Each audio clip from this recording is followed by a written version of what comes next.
안녕하세요. 마음을 어루만지는 옛이야기 채널 고은야담입니다. 이곳은 오래된 전설과 숨겨진 인연, 그리고 사람의 마음을 그리는 이야기가 피어나는 곳입니다. 오늘도 한편의 고운 이야기로 여러분의 마음에 잔잔한 파문을 일으켜드리겠습니다.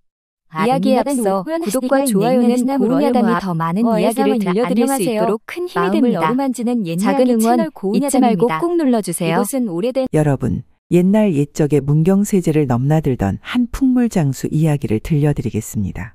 그 풍물장수의 성이 오시라 하여 사람들은 그를 오서방이라 불렀습니다. 이 오서방이 어느 날 문경세제를 넘고 있었습니다. 등에는 무거운 보따리를 짊어지고 손에는 긴 지팡이를 짚으며 비탈진 고갯길을 오르고 있었죠. 키는 그리 크지 않았으나 어깨는 떡 벌어지고 팔뚝은 굵직하여 장사치의 모습이 완연했습니다. 햇볕에 그을린 얼굴은 구릿빛이었고 눈매는 날카로우면서도 어딘가 쓸쓸함이 묻어 있었습니다. 나이는 40을 바라보는 듯했죠. 오서방은 걸으면서 바지춤을 슬쩍 만졌습니다. 그곳에는 이 고을 저 고을 다니며 이름을 떨친 그의 특제 방망이가 걸려 있었거든요. 그는 혼잣말로 중얼거렸습니다. 오늘은 또 어떤 일이 날 반겨줄까? 한참을 올라 문경세제 정상에 이르자 그는 땀을 닦으며 잠시 쉬었습니다. 아래로 펼쳐진 산세를 바라보며 깊은 숨을 내쉬었죠. 그리고는 다시 걸음을 옮겨 고개 넘어 첫 주막을 향했습니다. 주막에 들어서자 몇몇 나그네들이 술잔을 기울이고 있었습니다. 오서방은 구석자리에 앉아 막걸리 한 사발을 청했습니다. 그러곤 주모에게 슬그머니 물었습니다. 주모, 이 근방에 혼자 사는 여인네 집이 있습니까? 제가 파는 물건 중에 여인네들이 쓰는 것이 많아서 말입니다. 주모는 잠시 오서방을 위아래로 훑어보더니 무심한 듯 대답했습니다.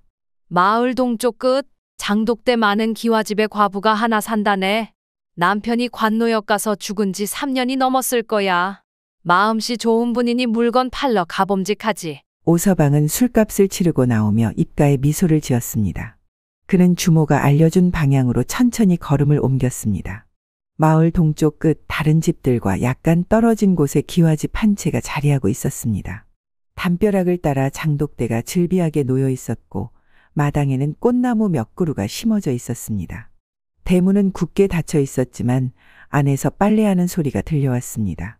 이 집에는 과부 정숙이라는 여인이 살고 있었습니다. 28배 나이에 얼굴은 곱상하고 피부는 백옥같이 하얀 편이었습니다. 결혼한 지 채 3년도 되지 않아 남편을 잃었으니 그 세월이 얼마나 외로웠을지 짐작할 수 있었죠. 정숙은 마루에 앉아 해질녘 바람을 맞으며 한숨을 내쉬었습니다.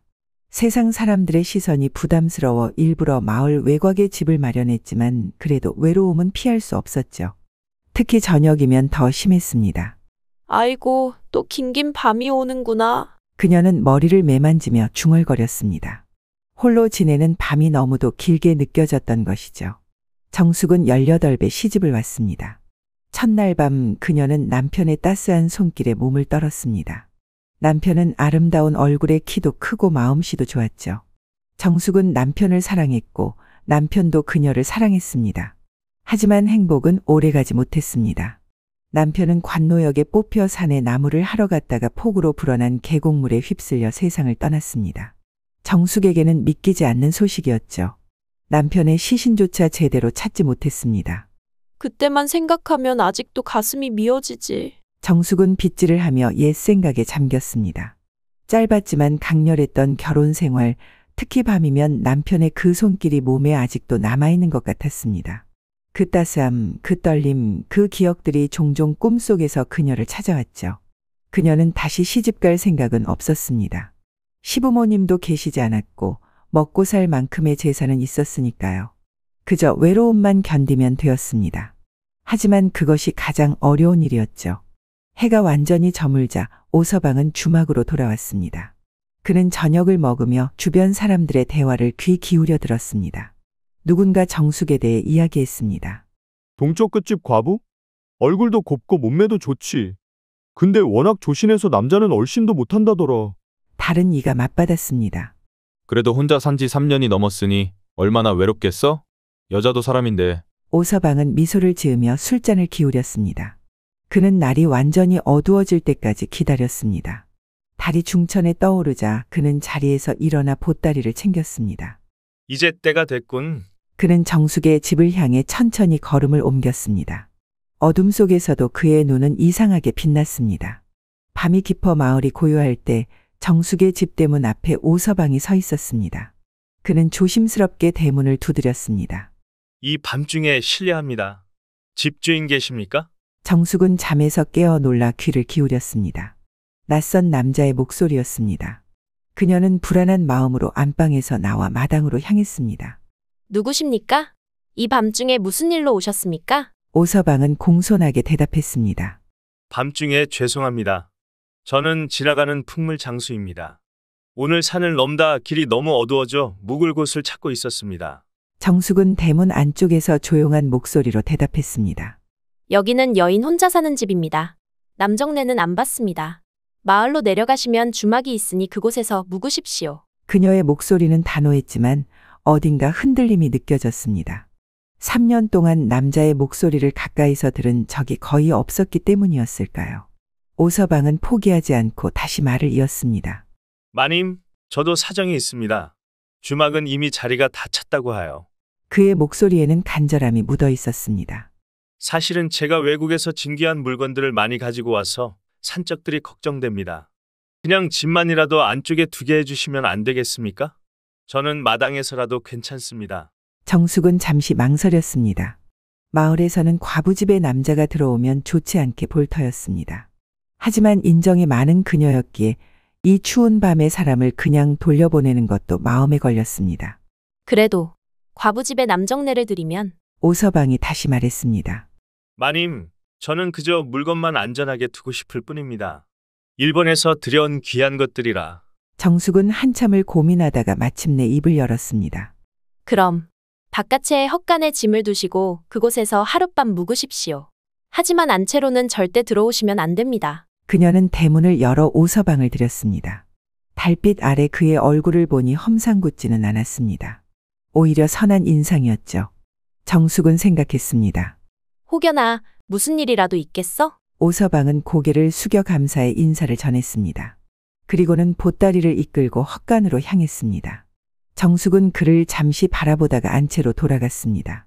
한밤중 정숙은 이상한 소리에 잠에서 깨었습니다. 어디선가 들려오는 기묘한 악기 소리였습니다. 처음 들어보는 소리였지만 묘하게 가슴을 울리는 소리였죠. 이게 무슨 소리지? 그녀는 이불을 걷어내고 조심스럽게 방문을 열었습니다. 소리는 바깥의 헛간에서 들려오고 있었습니다. 오서방이 연주하는 소리였습니다. 악기 소리는 점점 더 감미롭게 변했습니다. 마치 누군가의 신음 같기도 하고 바람 소리 같기도 했습니다. 정숙은 자신도 모르게 그 소리에 이끌려 마당으로 나왔습니다. 일본산 혼마루라는 악기입니다. 갑자기 헛간 문이 열리며 오서방이 말했습니다. 그는 정숙이 마당에 서 있는 것을 이미 알고 있었던 것 같았습니다. 혼마루라고요? 무슨 소리예요? 처음 들어보는 소리인데. 정숙은 호기심의 헛간 쪽으로 한 걸음 더 다가갔습니다. 그녀의 마음속에는 호기심과 긴장감이 교차했습니다. 오랜만에 느끼는 설렘이었을까요? 오서방은 웃으며 작은 악기를 들어보였습니다. 손바닥만한 크기의 나무 상자였는데 위에는 여러 개의 줄이 메어져 있었습니다. 들어오셔서 한번 보시겠습니까? 귀한 물건들이 많습니다. 정숙은 잠시 망설이다가 헛간 문턱을 넘었습니다. 사람들의 시선과 평판을 신경 쓰던 그녀였지만 이 깊은 밤중에 누가 알겠습니까? 그저 잠시 구경만 하자고 생각했습니다. 오서방은 정숙이 들어오자 재빨리 보따리를 풀기 시작했습니다. 다양한 물건들이 하나둘 모습을 드러냈습니다. 이건 중국에서 들여온 향입니다. 밤에 피우면 좋은 꿈을 꾼다고 합니다. 그는 작은 향주머니를 꺼내 정숙에게 맡게 했습니다.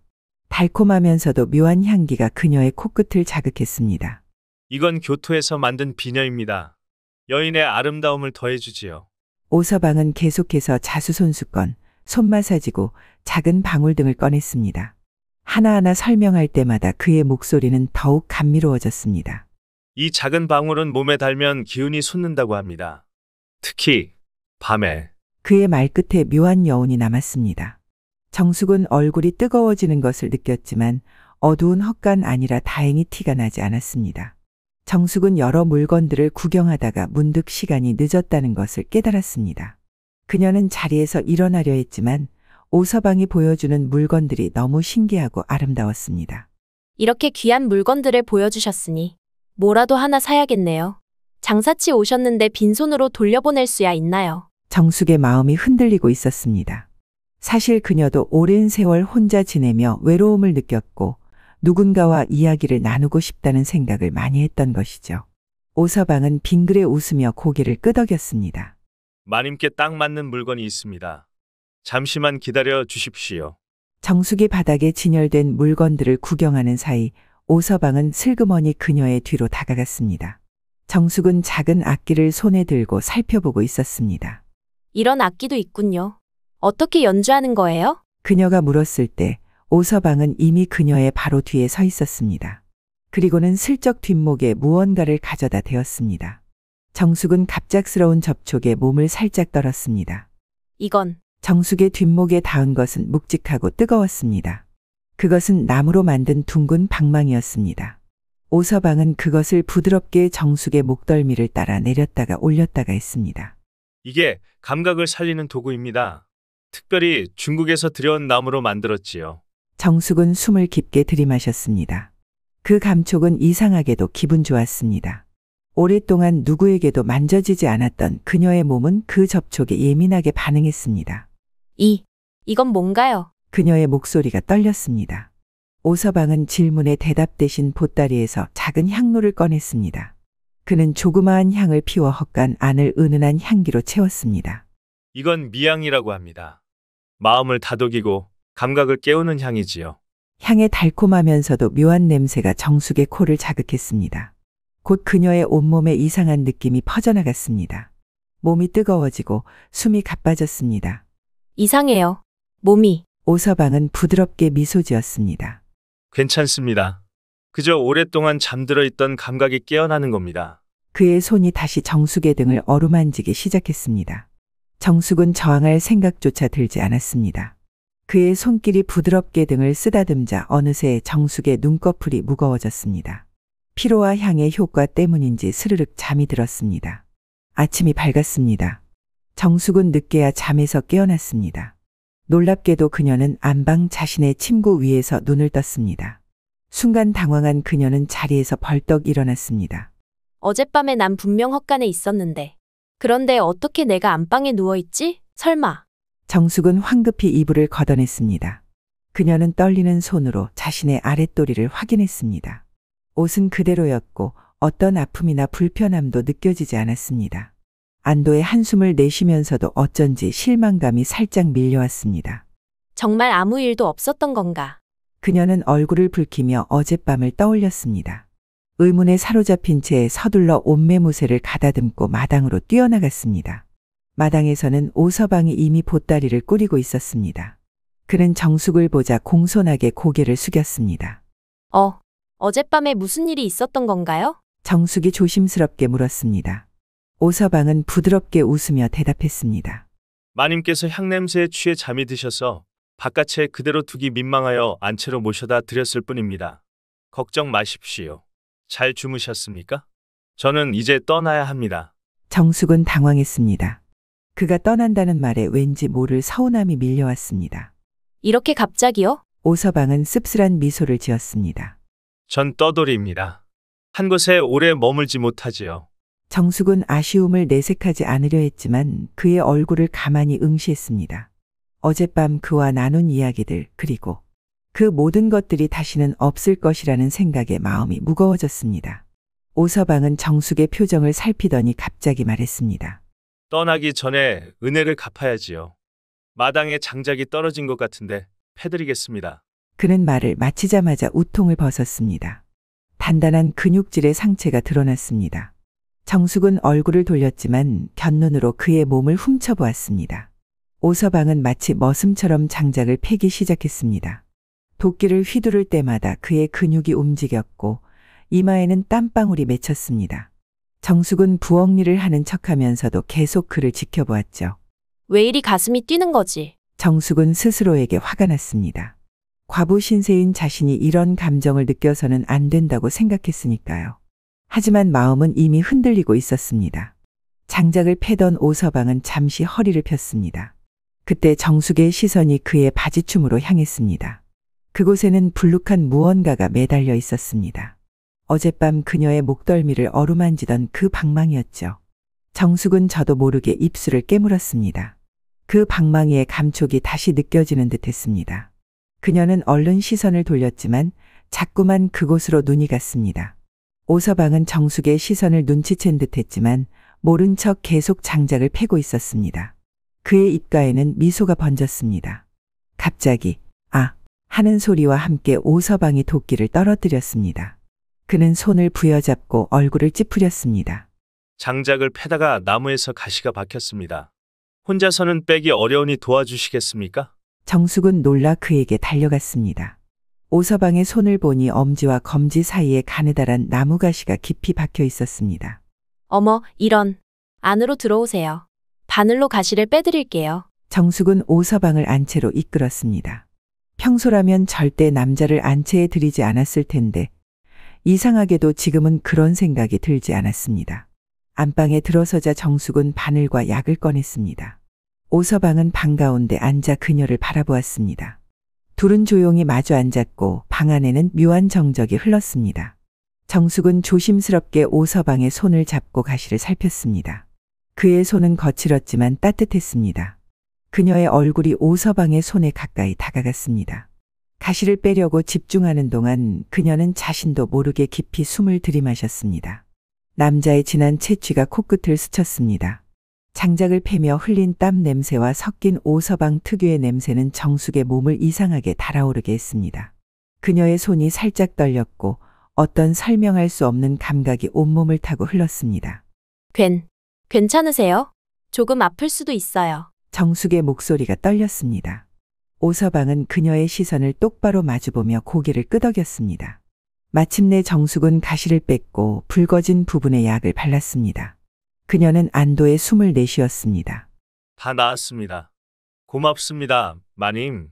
오서방은 손을 살펴보더니 고개를 숙여 감사 인사를 했습니다. 그리고는 슬며시 정숙의 손을 잡았습니다. 이렇게 도와주셨으니 저도 마님께 보답을 해야겠습니다. 어제 보니 마님은 어깨가 많이 뭉쳐 계시던데. 정숙은 놀라서 눈을 크게 떴지만 거부하지는 않았습니다. 어깨뿐만 아니라 다른 혈자리도 알려드리겠습니다. 마음의 응어리를 풀어드리지요. 그의 말에 정숙의 얼굴이 붉어졌습니다. 오서방의 눈빛은 깊고 따뜻했으며 그 안에는 무언가 더 깊은 의미가 담겨 있었습니다. 이쪽은 보지 마십시오. 오서방은 조용히 말하며 자리에서 일어났습니다. 그는 정숙의 어깨를 가볍게 누르며 그녀를 이불로 이끌었습니다. 정숙은 저항하지 않았습니다. 오히려 스스로 몸을 맡겼습니다. 그의 손길이 그녀의 목을 타고 내려왔고 오서방은 입술로 그녀의 귓가에 속삭였습니다. 마음을 편히 가지십시오. 모든 것이 자연의 이치입니다. 오서방의 손이 결국 정숙의 숨겨진 그곳으로 향해 들어가자 정숙은 외마디 탄식을 내뱉었습니다. 그녀의 몸은 자신도 모르게 움직였고 오랫동안 잠들어 있던 감각이 일깨워졌습니다. 몇 번의 교묘한 손길 뒤에 마침내 오서방은 낮은 목소리로 말했습니다. 이제 들어갈 준비가 다 된 것 같군요. 그러더니 묵직하고 뻑뻑한 무언가가 아래로 들어오는 게 느껴졌습니다. 처음에는 낯설고 불편했지만 곧 정숙의 몸은 그것을 받아들였습니다.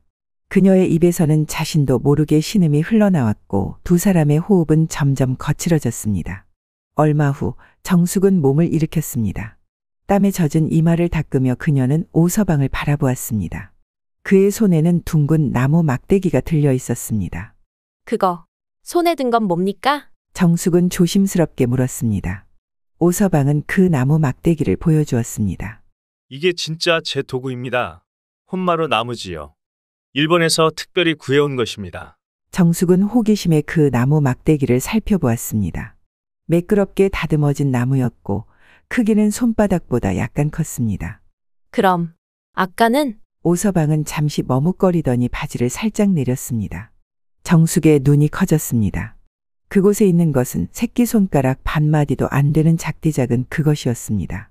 정숙은 충격을 받았지만 곧 이해하는 표정을 지었습니다. 오서방은 쓸쓸하게 웃었습니다. 태어날 때부터 이랬습니다. 그래서 이런 도구를 만들게 되었지요. 정숙은 아무 말도 하지 않았습니다.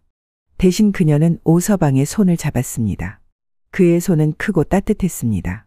그래서 이런 물건을 팔러 다니는 거군요. 오서방은 고개를 끄덕였습니다. 외로운 여인들에게 위안을 주는 것, 그것이 제가 할 수 있는 일입니다. 잠시 침묵이 흐른 후 정숙이 조용히 말했습니다. 허나, 그 방망이는 참 좋더이다. 그녀의 목소리는 작았지만 단호했습니다. 오서방은 놀란 듯 그녀를 바라보았습니다. 그거 한 벌만으론 안 되겠소. 정숙은 얼굴을 붉히며 말했습니다. 오서방의 얼굴에 미소가 번졌습니다. 몇 벌을 원하십니까? 정숙은 잠시 생각하더니 대답했습니다. 2벌이요. 크기가 다른 것으로. 오서방은 고개를 끄덕였습니다. 현명한 선택이십니다. 장마철엔 습기 찬이 2벌이면 딱 맞겠습니다. 정숙은 그가 무슨 말을 하는지 이해했습니다. 나무는 습기를 머금으면 변형될 수 있으니 여러 개를 번갈아 사용하는 것이 좋다는 의미였죠. 언제쯤 만들어 주실 수 있나요? 정숙이 물었습니다. 오서방은 천천히 대답했습니다. 해가 지기 전에 완성해 드리겠습니다. 마침 좋은 나무를 가지고 있으니까요. 오서방은 헛간으로 돌아가 작업을 시작했습니다. 그는 보따리에서 특별한 나무들을 꺼내 크기와 모양을 가늠했습니다. 먼저 나무를 깎기 시작했습니다. 날카로운 칼로 나무의 거친 부분을 제거하고 매끄러운 곡선을 만들어갔습니다. 그의 손놀림은 정교하고 섬세했습니다. 정숙은 안채에서 집안일을 하는 척하면서도 자꾸 헛간 쪽을 힐끔거렸습니다. 호기심에 그녀는 슬그머니 헛간 근처로 다가가 몰래 들여다보았습니다. 오서방은 완전히 집중한 표정으로 작업하고 있었습니다. 그는 나무를 다듬은 후에 특별한 기름을 바르고 있었습니다. 그 모습은 마치 예술가가 작품을 만드는 것 같았습니다. 이렇게 정성스럽게. 정숙은 감탄했습니다.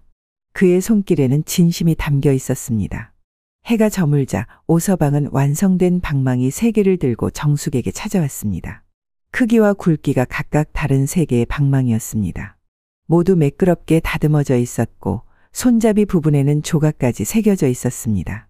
완성했습니다. 마님께 드립니다. 오서방은 방망이들을 정숙에게 건넸습니다. 정숙은 조심스럽게 그것들을 받아들었습니다. 어떻게 사용하는 건가요? 정숙이 수줍게 물었습니다. 오서방은 부드럽게 미소 지었습니다. 이건 이렇게 써야 제맛입니다. 그는 정숙에게 방망이의 사용법을 하나하나 가르쳐주기 시작했습니다. 어디에 어떻게 사용해야 하는지, 어떤 자세가 좋은지 모든 것을 자세히 설명하고 실행했습니다. 조금 더 좋은 방법은 따뜻한 물에 담궜다 사용하시는 겁니다. 나무가 부드러워지고 온기를 머금어 더 자연스러운 감촉을 느끼실 수 있지요. 겨울철에는 특히 이 방법이 좋습니다. 오서방은 작은 그릇에 물을 데워 방망이를 넣는 시범까지 보였습니다. 물에 담근 방망이가 점점 온기를 머금는 모습을 보며 정숙은 눈을 떼지 못했습니다. 정숙은 낯부끄러움과 호기심 사이에서 그의 가르침을 받아들였습니다. 그것은 그녀에게 새로운 세계를 열어주는 것 같았습니다. 교습이 끝나고 둘은 마당에 나와 밤하늘을 바라보았습니다. 달이 밝게 빛나고 있었습니다. 정숙은 용기를 내어 말했습니다. 당신이 떠나면 나는 또 혼자. 그녀의 목소리에는 외로움이 묻어 있었습니다. 오서방은 잠시 머뭇거렸습니다. 그도 이 여인에게 정이 들었지만 그에게는 가야 할 길이 있었습니다. 제겐 가야 할 길이 있습니다. 마님. 그는 단호하게 말했습니다. 정숙은 그의 눈을 바라보았습니다. 그의 눈에는 그녀가 알지 못하는 깊은 슬픔이 담겨 있었습니다. 무슨 사연이 있는 거죠? 정숙이 물었습니다. 오서방은 한참을 침묵하다가 천천히 입을 열었습니다. 달빛 아래 마당에 앉아 오서방은 처음으로 자신의 이야기를 털어놓았습니다. 제게는 아들이 하나 있었습니다. 6살 때 외국 상인에게 양자로 보냈지요. 그의 목소리는 무겁고 슬펐습니다. 정숙은 숨을 멈추고 그의 이야기를 들었습니다. 흉년이 들어 먹을 것이 없었고 아내는 병들어 누워 있었습니다. 외국 상인이 마을에 왔을 때 그들은 조선의 아이들을 양자로 삼아 일본으로 데려가겠다 했습니다. 저는 아이를 보내고 그 대가로 받은 돈으로 약값을 마련했습니다. 오서방의 눈에서 눈물이 흘렀습니다. 정숙은 그의 손을 잡았습니다. 그래서 물건을 팔며 돈을 모으는 거군요. 오서방은 고개를 끄덕였습니다. 아들을 찾기 위해서입니다. 이제 곧 돈이 모이면 외국으로 갈 겁니다. 정숙은 처음으로 자신의 외로움을 고백했습니다. 저도 혼자 산 지 오래되었습니다. 가끔은 견디기 힘들 때가 있어요. 두 사람은 서로의 상처를 위로하며 밤을 보냈습니다. 새벽이 밝아왔습니다. 안개가 마을을 뒤덮은 이른 아침, 오서방은 떠날 준비를 마쳤습니다. 그의 보따리는 어제보다 더 가벼워 보였습니다. 정숙은 새벽부터 일어나 도시락을 준비했습니다. 그녀는 오서방에게 도시락을 건네며 말했습니다. 가시는 길에 이거라도. 오서방은 감사의 마음으로 도시락을 받았습니다. 그의 눈에는 눈물이 맺혔습니다. 고맙습니다. 잊지 않겠습니다. 정숙도 눈물을 참으며 미소 지었습니다. 부디 아드님을 찾으시길 바랍니다. 오서방은 고개를 끄덕이고는 걸음을 옮겼습니다. 정숙은 대문 앞에 서서 그가 마을 밖으로 사라질 때까지 바라보았습니다. 마을을 떠난 오서방은 한적한 길가에 잠시 쉬어갔습니다. 그는 보따리 안에서 조심스럽게 낡은 천을 꺼냈습니다. 천을 펼치자 그 안에는 어린 아이의 초상화가 들어있었습니다. 얼굴에 작은 점이 있는 5살 남짓한 사내아이였습니다. 내 아들, 오랑아. 내가 있는 곳을 꼭 찾으마. 오서방은 그림을 애틋하게 바라보며 중얼거렸습니다. 그의 눈에서는 뜨거운 눈물이 흘러내렸습니다. 아들을 보내던 그날의 기억은 6년이 지난 지금도 그를 괴롭혔습니다. 초상화를 다시 천으로 조심스럽게 싸서 품에 넣은 오서방은 다시 길을 나섰습니다. 그의 발걸음은 부산을 향했습니다. 외국으로 가는 길목인 그곳으로 가면 아들에 대한 소식을 들을 수 있을지도 모른다는 희망을 품고 있었습니다. 오서방은 길을 걸으며 과거를 회상했습니다. 그것은 6년 전 전국적으로 큰 흉년이 들었던 때였습니다. 먹을 것이 없어 마을 사람들은 풀뿌리를 캐먹었고 어떤 이들은 굶어 죽기도 했습니다. 오서방의 아내는 병으로 누워 있었고 약을 구할 돈이 없었습니다. 그러던 어느 날 마을에 외선이 정박했습니다. 일본 상인들이 조선 아이들을 사들인다는 소문이 돌았습니다. 처음에 오서방은 그런 생각조차 하지 못했습니다. 하지만 아내의 상태가 점점 악화되자 그는 끔찍한 선택을 해야 했습니다. 이 돈이면 어머니 병을 고칠 수 있단다. 아버지가 꼭 다시 데리러 올게.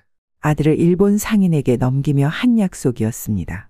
아이는 울며 아버지의 손을 붙잡았지만 오서방은 눈물을 삼키며 아이를 보냈습니다. 그날 이후 오서방은 아내의 병을 고칠 수 있었지만 아내는 아들이 없는 것을 알고 결국 비통한 심정으로 세상을 떠났습니다. 오서방에게 남은 것은 아들을 찾으러 가겠다는 맹세뿐이었습니다. 오서방은 밤마다 보따리에서 한 권의 책을 꺼내 읽었습니다. 그 책은 운우지정이라는 비밀 성술 기록이었습니다.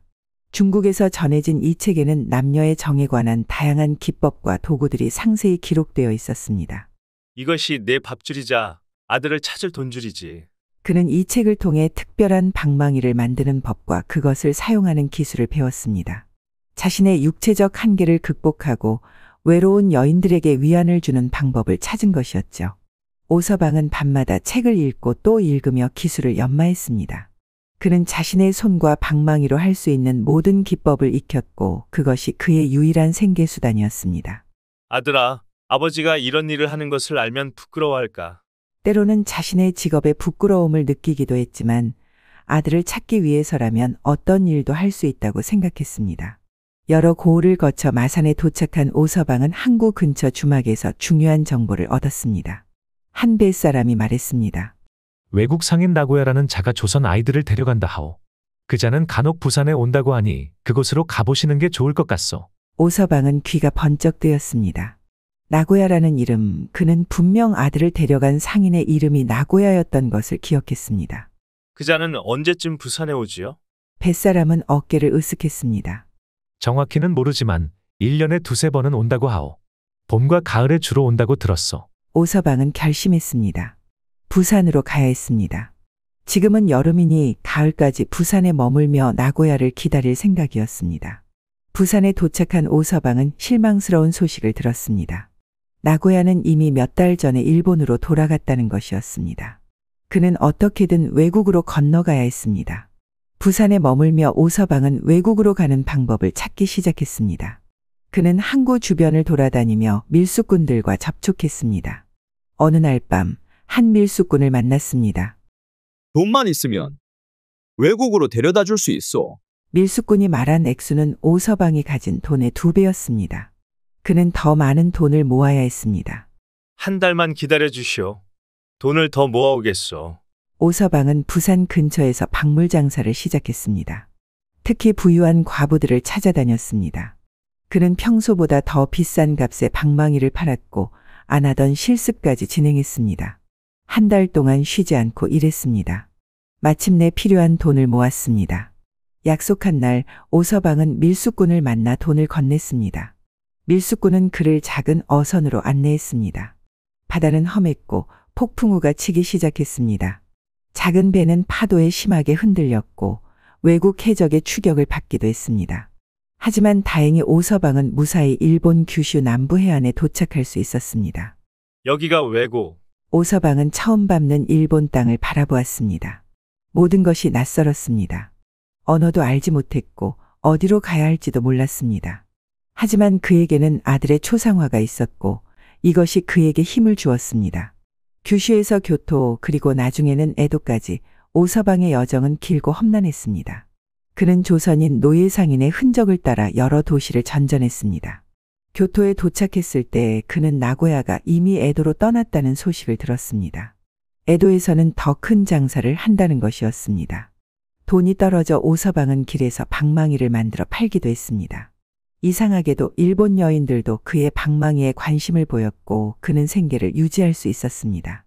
마침내 에도에 도착한 오서방은 도시 외곽의 조선인들이 모여 사는 작은 마을을 발견했습니다.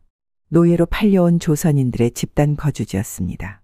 어느 날 오서방은 마을에서 한 노파를 만났습니다. 노파는 오랫동안 에도에서 살았고 많은 조선인 아이들을 봐왔다고 했습니다. 볼에 점이 있는 아이라. 그런 아이를 본 것 같네. 사무라이 저택에서 일하는 것을 봤지. 오서방의 심장이 요동쳤습니다. 어디예요? 어느 저택인가요? 노파는 도시 북쪽의 한 사무라이 저택을 가리켰습니다. 그곳에 정원사로 일하는 것 같았어. 조선에서 온 아이들은 그런 일을 많이 하지. 오서방은 희망을 품고 사무라이 저택 근처로 향했습니다. 그는 며칠 동안 저택 주변을 배회하며 아들을 찾았습니다. 사흘째 되는 날 오서방은 마침내 그를 보았습니다. 저택의 정원에서 일하는 한 소년, 볼에 작은 점이 있는 그 아이는 틀림없이 그의 아들 오랑이었습니다. 오랑아. 오서방은 숨을 죽였습니다. 11살쯤 되어 보이는 소년은 훌쩍 자라 있었습니다. 그는 정원의 나무들을 가지치기 하며 일하고 있었고 일본 옷을 입고 있었습니다. 오서방은 아들에게 달려가고 싶었지만 멈췄습니다. 소년의 모습을 자세히 살펴보니 그는 불편해 보이지 않았습니다. 오히려 평화롭고 안정된 모습이었습니다.